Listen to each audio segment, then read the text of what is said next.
About 100 miles off the coast of Thailand, 36 Cambodian boys and men worked barefoot all day and into the night on the deck of a purseiner fishing ship.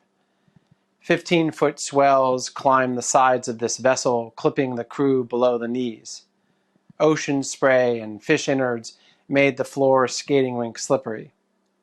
Seesawing erratically from the rough seas and gale winds, the deck was an obstacle course of jagged tackle, spinning winches, and tall stacks of 500-pound nets. Rain or shine, shifts ran 18 to 20 hours a day. At night, the crew cast their nets when the smaller silver fish they target, mostly jack mackerel and herring, were more reflective and easier to spot in the darker waters. This was a brutal place, one that I've spent the past several years exploring. Fishing boats on the South China Sea, especially in the Thai fleet, have for years been notorious for using so-called sea slaves, mostly migrants forced offshore by debt or duress. My name is Urbina, and I'm a journalist. I'm also the director of the Outlaw Ocean Project. 2/3 of the planet is covered by water, and much of that space is ungoverned. Human rights, labor, and environmental crimes occur often and with impunity because the oceans are sprawling. What laws exist are difficult to enforce. Arguably, the most important factor, though, is that the global public is woefully unaware of what happens offshore. Journalism about and from this realm is rare. As a result, landlubbers have little idea of how reliant they are on the sea or the people who work out there. Forced labor on fishing ships is not the only human rights concern. Hundreds of stowaways and migrants are killed at sea annually. A $20 billion private security force operates at sea, and when these mercenaries kill, governments rarely respond because no country holds jurisdiction in international waters. Somewhere in the world, at least one ship sinks every 3 days, which is part of the reason that fishing is routinely ranked as among the deadliest professions. And then there's the environmental crisis. Oil spills aren't the worst of it. Every 3 years, ships intentionally dump more oil and sludge into the oceans than the Exxon Valdez and the BP spills combined. Acidification is decimating the world's coral reefs. Most of the world's fishing grounds are depleted. By 2050, some research predicts that the sea will contain more plastic than fish. Overfishing, often boosted by government subsidies, means smaller catches closer to shore and an industry becoming more desperate. 1 out of every 5 fish on American plates comes from pirate fishing vessels. Recent events have reminded the world of its dependence on maritime commerce. In the port of LA, a COVID-induced bottleneck of dozens of cargo ships has left consumers with shipping delays and deckhands idling, unable to reach shore. In the Suez Canal, one sideways turned ship has led to a $10 billion traffic jam. In the port of Beirut, a blast last August caused by thousands of tons of volatile chemical left abandoned dockside killed more than 190 people and highlighted the public safety risks and commercial costs of ship owners who routinely discard and walk away from their responsibilities. Despite occasional news coverage when calamity strikes, journalism from this untamed frontier is scarce. Many news outlets have pulled back from international reporting because it's time-consuming and expensive.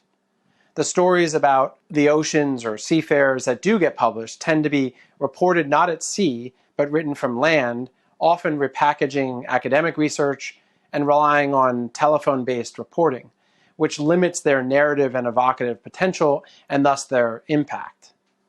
Whether it's covering the oceans or anything else, traditional news outlets are also struggling to reach younger people who increasingly are turning to alternate sources of information like Comedy Central and online platforms like Facebook, YouTube, and Twitter. One innovative experiment to bolster the coverage of these urgent topics at sea and to reach a wider and younger global audience is the Outlaw Ocean Project, which is a journalism nonprofit organization based in Washington, D.C. The stories we produce are about lawlessness at sea, and they're at the intersection of human rights, labor, and environmental concerns. Last year, for example, we broke a major story with NBC News revealing the largest illegal fishing fleet ever discovered, more than 800 Chinese fishing boats operating in North Korean waters in violation of UN sanctions. These ships were accelerating the collapse of the squid stock and violently displacing local and smaller North Korean ships, with deadly consequences as those North Koreans were washing up dead on Japanese shores. There are also innovative ways to reach younger audiences, and this brings me to the Outlaw Ocean Music Project. The Music Project is a clever way to commandeer music platforms like Spotify or Apple and Amazon and turn them into news outlets. This allows the project to relate ocean issues to people like my now 17-year-old son, who might not otherwise read the New York Times or the LA Times. But nonetheless, they still consume a lot of information. So here's how the Music Project works. We do the original story, we go out to sea, we produce a 5,000-word piece for a magazine, let's say. We then reach out to musicians around the world, be they hip-hop or electronic or classical. We provide them with the story. We also provide them with an archive of sounds that they can use from the reporting to make it more evocative. They're essentially scoring the story much like a soundtrack to a movie might do. To texture their songs with emotion and a gritty sense of place, the musicians use the audio samples from the video footage captured during the reporting. So they're integrating sound clips like machine gun fire off the coast of Somalia, or chanting captive deckhands on the South China Sea. So far, more than 450 musicians from over 80 countries in a variety of genres, classical, jazz, electronic, hip-hop, have made 5-track albums based on the stories. And in recruiting the artists from around the world, the project conscripted an army of cultural diplomats, if you will, who are talking in their own language of music about the weighty concerns facing this offshore realm and the millions of people who work or depend on it. Published on more than 200 digital platforms, including Apple Play, YouTube, Amazon, the music has a combined reach of over 90 million people, many of whom it on-ramps from the songs to the videos and to the written stories.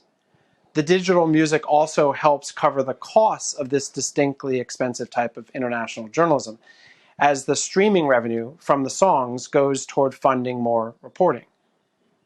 Look, the high seas are existentially important for humankind. They're the circulatory system of global commerce. More than 70% of the products we consume comes by way of ship. But as recent events have shown, clogs are common and costly.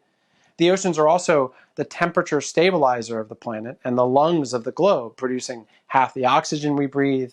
So clearly the seas are essential, and for all its breathtaking beauty, the sea is also a dystopian place, home to dark inhumanities. Too big to police and under no clear international authority, immense regions of treacherous water play host to rampant criminality and exploitation. The only way to better govern this offshore frontier and to counter the human rights and environmental concerns occurring out there is to shine intense and continuous light on them. And toward that end, journalism and music have a vital role to play.